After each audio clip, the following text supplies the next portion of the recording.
बार फिर से हमारे YouTube channel SP success point पर आपका स्वागत है। देखिए स्टूडेंट, हम लोग लास्ट वीडियो में चर्चा कर रहे थे, जो अपना चैप्टर नंबर 6 चल रहा है उसमें अपन चर्चा कर रहे थे और लास्ट में अपन ने मीटर सेतु के बारे में अध्ययन किया था। आज अपन उसी के आगे चलते हैं। तो मीटर सेतु के बाद अपना टॉपिक आज का विभव मापी, ठीक है, जिसे पोटेंशियोमीटर भी कहते हैं। विभव मापी, देखो नाम से प्रतीत हो रहा है कि विभव मापी एक्चुअल में काम क्या आता है। तो विभव मापी यानी विभव का मापन करने वाली युक्ति है।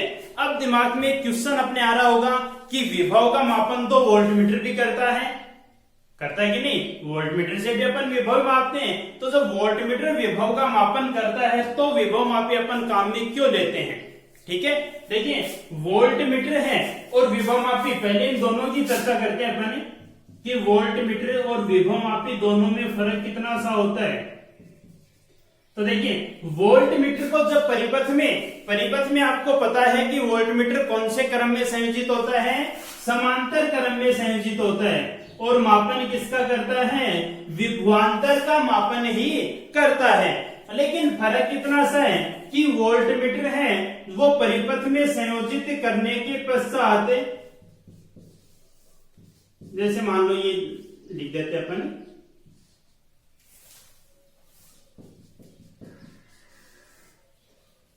परिपथ में संयोजित कर दिया। संयोजित करने के बाद क्या करेगा वोल्टमीटर, वो इससे धारा ग्रहण करेगा और धारा का कुछ अंश है वो क्या कर लेगा, जैसे मान ले इससे अपने पास वैल्यू आई है, जैसे मान लो 5 वोल्ट इसने विभवांतर मापा है, ठीक है। तो ये 5 वोल्ट और इसका विभवांतर अपन कह देते हैं कि 6 वोल्ट है, ठीक है। तो ये मापन अपने को दर्शाएगा, तो ये टोटल मापन नहीं दर्शाएगा। जैसे मान लो ये दर्शा दिया इसने 5.8 वोल्ट इसने दर्शा दिया। यानी कहने का मतलब ये है कि ये धारा का कुछ अंश क्या करता है, ग्रहण कर लेता है और त्रुटिपूर्ण मान है इसके विभवांतर के मापन वो कैसा होगा, एक त्रुटिपूर्ण वैल्यू प्राप्त होती है। तो एक्चुअल विभवांतर का मापन ये नहीं कर पाता। इसीलिए वोल्टमीटर से ज्यादा उपयोगी कौन सा होता है, विभव मापी होता है। विभव मापी आप डिफाइन आसानी से कर सकते हो कि धारा का कोई भी अंश ग्रहण किए बिना विभव का मापन करने वाली युक्ति क्या कहलाती है, विभव मापी कहलाती है, ठीक है। इसे दूसरा नाम भी अपन देते हैं, वोल्टमीटर के बेस पे भी इसको नाम देते हैं अपन, विभव मापी को आदर्श वोल्टमीटर भी कहते हैं। आदर्श वोल्टमीटर भी विभव मापी को ही कहते हैं। और आपको पता है कि आदर्श वोल्टमीटर का प्रतिरोध कितना माना जाता है, अनंत प्रतिरोध लिया जाता है।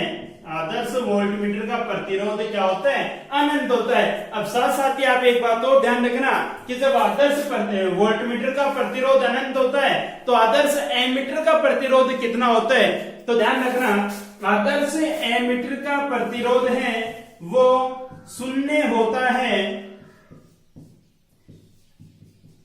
इसका प्रतिरोध कितना होता है, 0 होता है। ध्यान में रखना, कई बार कंपटीशन में क्वेश्चन आ जाता है कि आदर्श वोल्टमीटर और आदर्श एमीटर के प्रतिरोध होंगे, ठीक है। तो आप ऑप्शन के बेस पे आदर्श वोल्टमीटर का तो कितना होता है, अनंत होता है, इनफाइनाइट वैल्यू होती है। और आदर्श एमीटर के लिए वैल्यू कितनी होती है, 0 वैल्यू होती है, ठीक है। अब देखो अपन टॉपिक पे चर्चा करते हैं। तो डेफिनेशन आपके ध्यान में रहेगी कि धारा का कोई भी अंश ग्रहण किए बिना विभवांतर का शुद्धता के साथ मापन करने वाली युक्ति क्या कहलाती है, विभव मापी कहलाती है, ठीक है। अब देखो विभव मापी की शेप कैसी होती है। इससे पहले अपन ने मीटर सेतु पढ़ा था, तो मीटर सेतु की शेप क्या थी, उसका नाम मीटर सेतु पढ़ा। उसमें तार कितना था, 1 मीटर का लगा होता है और इसमें कितना लगा होता है, 10 मीटर का वायर होता है।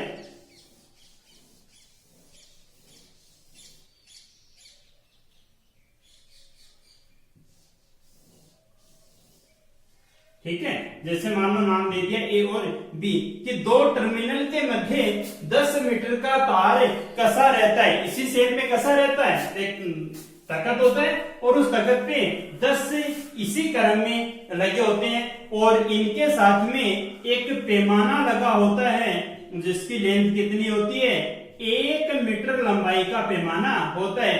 कहने का मतलब ये कि तार का एक राउंड है उसकी लंबाई कितनी है 1 मीटर लंबाई होती है या फिर 100 सेंटीमीटर भी इसे अपन कह सकते हैं। ठीक है, अब देखिए कि परिपथ में इसको कैसे जोड़ा जाए। कि ये तो अपन ने बता दिया कि एक्चुअल में इस पे तार इतने लगे होते हैं और ये तार कौन से धातु के होते हैं, कोई मिश्र धातु हो या मैग्नीन मिश्र धातु या मैग्नीन का तार इसमें काम में लिया जाता है। पिछले वीडियो में मैंने बताया था कि मीटर सेतु में भी मिश्र धातु या मैग्नीन का तार लगा होता है। क्यों लगा होता है, क्योंकि मिश्र धातु या मैग्नीन के लिए प्रतिरोधकता का मान कितना होता है, उच्च होता है और प्रतिरोध ताप गुणांक का मान क्या होता है, निम्नतम होता है, निम्न होता है। इसीलिए अपन मिश्र धातु या मैग्नीन का जो है काम में लेते हैं। ठीक है, अब देखो इसके लिए अपन परिपथ की बात करें तो इसका परिपथ संयोजन कैसे होगा।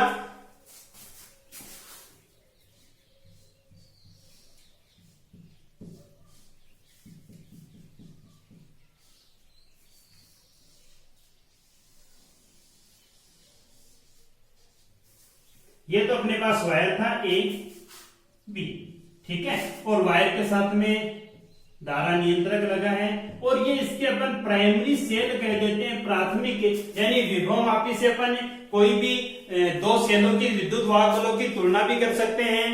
किसी सेल की जिसकी अज्ञात वोल्टता हो उसका मापन भी, कोई अज्ञात वोल्टता का सेल हो उसकी वोल्टता का मापन भी अपन कर सकते हैं। ठीक है ना। अब देखिए कि अज्ञात सेल की इसका प्राथमिक परिपथ तो अपन ने पूर्ण कर लिया कि अज्ञात सेल की वोल्टता का मापन कैसे करेंगे, तो वो कैसे होते हैं कि जो बैटरी का उच्च विभव बिंदु है उससे एक टर्मिनल मान लें अपन कोई भी, जैसे अक्ष नाम दे देते हैं, ठीक है, अक्ष पॉइंट, और दूसरा पॉइंट दे देते हैं अपन वाई पॉइंट। ठीक है, इन दोनों के मध्य यहां पे जोड़ा जाता है कि अपन यदि सेलों की तुलना करनी है तो वो संयोजित कर देंगे, यदि किसी सेल का विद्युत वाहक बल ज्ञात करना है तो वो सेल इसके मध्य अपन जोड़ देंगे। और दूसरा टर्मिनल है इसको गैल्वेनोमीटर और जोकी की सहायता से संयोजित कर देते हैं। जोकी क्या काम में आती है यहाँ पर, जोकी उस 10 मीटर के तार पर संतुलन लंबाई को निरूपित करती है। जैसे मान लेते अपन यहां से चले थे संतुलन लंबाई का मापन करने के लिए, तो मान लेते कितनी एल लंबाई पे धारा मापी है, ये कौन से पे शून्य विक्षेप की अवस्था में आ गया। ठीक है, तो वो क्या कहलाती है इसके लिए संतुलन लंबाई। ठीक है, आसानी से कह दोगे आप कि कोई तार है एपी, उसके श्रेणी क्रम में एक प्राइमरी सेल जुड़ा है और एक कुंजी के लगी है और साथ में धारा नियंत्रक भी जुड़ा हुआ है। ठीक है, बैटरी के उच्च विभव से एक टर्मिनल अक्ष जोड़ा है तथा एक दूसरा टर्मिनल वाई है वो गैल्वेनोमीटर और जोकी की सहायता से संयोजित किया गया है। ठीक है, जोकी की स्थिति है वो ही तार पर संतुलन लंबाई को निरूपित करती है। ठीक है, ये तो थी इसकी साधारण सी बात, इसकी बनावट होगी। ठीक है, अब अपन ये बात करें कि ये काम कैसे करता है, तो काम के लिए अपन ऐसा कहते हैं कि सेल का देखो विभव मापन के लिए काम में आता है। ठीक है, तो कोई भी सेल अपन संयोजित कर दें, जैसे मान लें इन दोनों टर्मिनलों के बीच में ये सेल अपन ने संयोजित कर दिया। ठीक है, और इस सेल का विद्युत वाहक बल अपने को ज्ञात करना है। ठीक है, तो सबसे पहली बात तो इंपॉर्टेंट बात तो आप ध्यान रखना वो कौन सी है कि विभव मापी का सिद्धांत क्या होता है। विभव मापी का सिद्धांत क्या होता है, देखो सिद्धांत की अपन बात करें कि एकांक लंबाई का विभव पतन है वो उस लंबाई के क्या होता है समानुपाती, यानी कहने का मतलब ए और सी के मध्य जो विभव पतन होगा वो इस लंबाई के क्या होगा समानुपाती होगा। तो ऐसा कह सकते हैं अपन VAC समानुपाती किसके, एल के। ये होता है इसका सिद्धांत कि दो टर्मिनल जिनके मध्य विभव पतन का मान उन टर्मिनलों के मध्य बीच की या ऐसे कह दो कि संतुलन लंबाई के क्या होता है समानुपाती होता है। ठीक है, तो ये तो क्या हो गया इसका सिद्धांत हो गया। ठीक है, अब देखो VAC एक विभवांतर ही है। और अपन ने 5वें चैप्टर में बात पढ़ी थी कि टर्मिनल वोल्टा और विद्युत वाहक बल, और उस समय मैंने कहा था आपको कि टर्मिनल वोल्टा और विद्युत वाहक बल होते दोनों सेम ही है, फर्क इतना सा एक ओपन सर्किट में रह के क्लोज सर्किट में होती है। ठीक है, तो यहां से अपन ऐसा कह सकते हैं, देखो यदि अपन VAC इस विभव पतन की तुलना इससे करें तो देखो कौन कौन सी कंडीशन बन सकती है।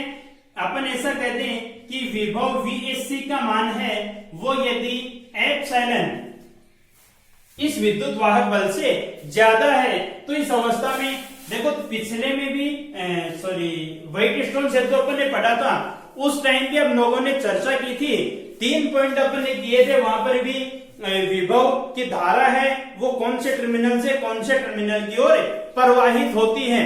ठीक है, तो वैसे 3 पॉइंट अपन इसके लिए बनाए कि VAC ज्यादा है एप्सिलॉन से, तो धारा मापी का विक्षेप है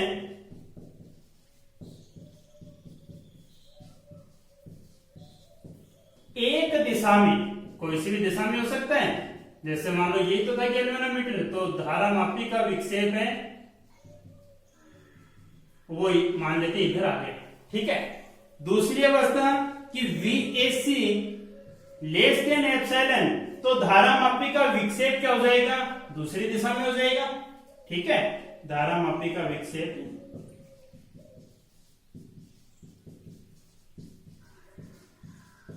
वो क्या हो जाएगा, विपरीत डायरेक्शन में हो जाएगा। तीसरी कंडीशन अपन कहते हैं कि VAC बराबर है किसके, एप्सिलॉन के, तो धारा मापी का विक्षेप कौन सा हो जाएगा, शून्य विक्षेप। धारा मापी में शून्य विक्षेप की अवस्था प्राप्त होगी, और अपने को चाहिए कौन सा, शून्य विक्षेप की अवस्था ही अपने को चाहिए। तो देखो शून्य विक्षेप के लिए कितना है, VAC किसके बराबर है, एप्सिलॉन के बराबर है। तो देखिए अपन ऐसा कह सकते हैं कि विभव मापी के सिद्धांत से शून्य विक्षेप की अवस्था आ गई, तो विभव मापी के सिद्धांत से क्या अपने पास है, VAC समानुपाती किसके हैं, L के, यही तो है। तो VAC समानुपाती L के, और अपनी कंडीशन कौन सी है कि VAC बराबर भी किसके है, एप्सिलॉन के, तो VAC की जगह मैं ऐसा लिख दूं, एप्सिलॉन वो भी समानुपाती किसके हैं, L के। ठीक है, समानुपाती को हटाने के लिए कोई कांस्टेंट काम में लेते हैं, और वो कांस्टेंट मैंने लिख दिया एप्सिलॉन इक्वल्स में अक्ष L। ठीक है, अक्ष L, जहां पर आपको पता है एप्सिलॉन तो क्या है, विद्युत वाहक बल है, L संतुलन लंबाई है, और अक्ष यहां पर क्या है, इसे क्या कहेंगे अपन, विभव प्रवणता कहेंगे, विभव प्रवणता। ठीक है, जिसे इंडिकेट किससे किया अपन ने, अक्ष से इंडिकेट किया है। अब बात आती है कि विभव प्रवणता क्या चीज है। तो देखो यहां से अपन कह सकते हैं अक्ष इक्वल्स में एप्सिलॉन अपॉन में L कह सकते हैं, या फिर यहां से भी अपन कह सकते हैं कि VAC बराबर भी किसके होगा, अक्ष L के, तो अक्ष बराबर VAC अपॉन में L, यानी विभव प्रवणता को आसानी से डिफाइन अपन कर सकते हैं। क्या बन जाएगी, देखो विभव प्रवणता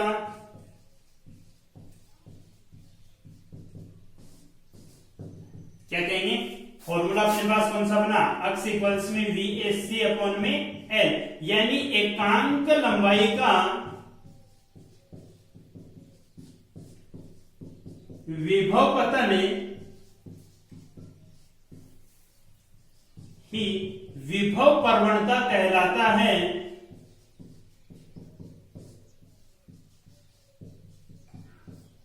एकांक लंबाई का विभव पतन ही विभव प्रवणता कहलाता है। ठीक है, फॉर्मूला अपने पास बन गया, अक्ष इक्वल्स में VAC अपॉन L। यदि आपसे पूछ ले कि विभव प्रवणता का मात्रक क्या होगा, इसकी यूनिट क्या है, तो यूनिट भी आप आसानी से बता सकते हो। V विभवांतर आपको पता है, मात्रक क्या होता है इसका, वोल्ट, और पर लंबाई कितनी है, मीटर, यानी मात्रक क्या बनेगा इसका, वोल्ट पर मीटर हो जाएगा।